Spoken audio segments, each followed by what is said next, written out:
علاقة بدأت فريندز وذ بنفيتس، هل ممكن تتحول لعلاقة حقيقية وجدية أم لأ؟ وفكرتهم عن بعض تبقى مشوهة. خلينا نتكلم بواقعية. دلوقتي العلاقة اللي فيها فريند وذ بنفيتس يعني علاقة جسدية ممتعة، ومفيش أكتر من كده ولا أبعد من كده. فبالتالي أي حاجة بعد كده هتكون مقرفة وهتبوظ حتى المتعة الجسدية. ليه؟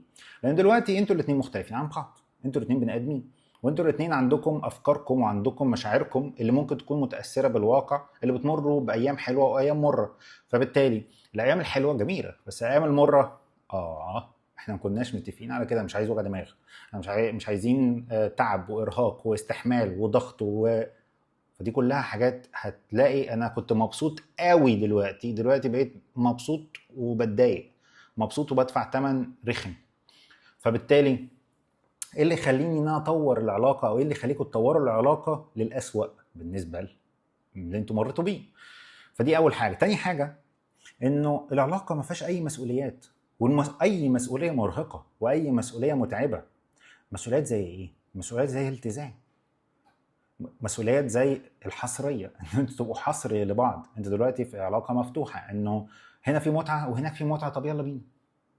مفيش اي التزام ما بينكم، وبالتالي كون انه مفيش اي التزام ما بينكم، ايه اللي يخليني ان انا ارفض اغراءات، او اي حد يرفض اغراءات مفتوحه له؟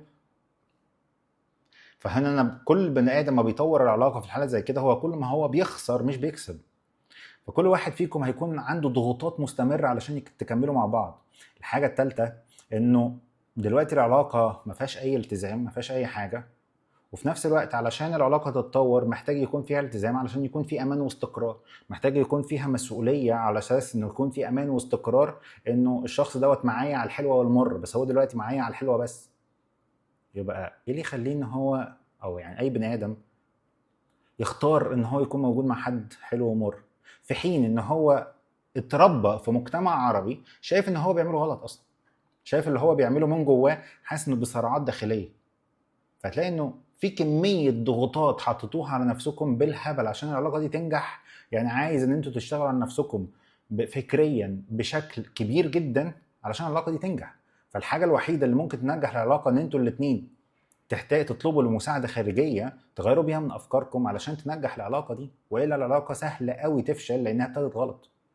اللي يخلي العلاقه ممكن تنجح ان يكون في انجذاب جسدي غير مشبع عشان تحلوا خلافاتكم من الاول مع بعض، اللي يخليك ان انتوا تحاولوا ان انتوا تفضلوا تقربوا من بعض، لانه الاحتياج دوت بيخليكوا في وقت من الاوقات مغمين عينيكوا عن حاجات الوحشه كتير مش عايزين تشوفوها. دلوقتي هتشوفوا كل حاجه بره الموضوع دوت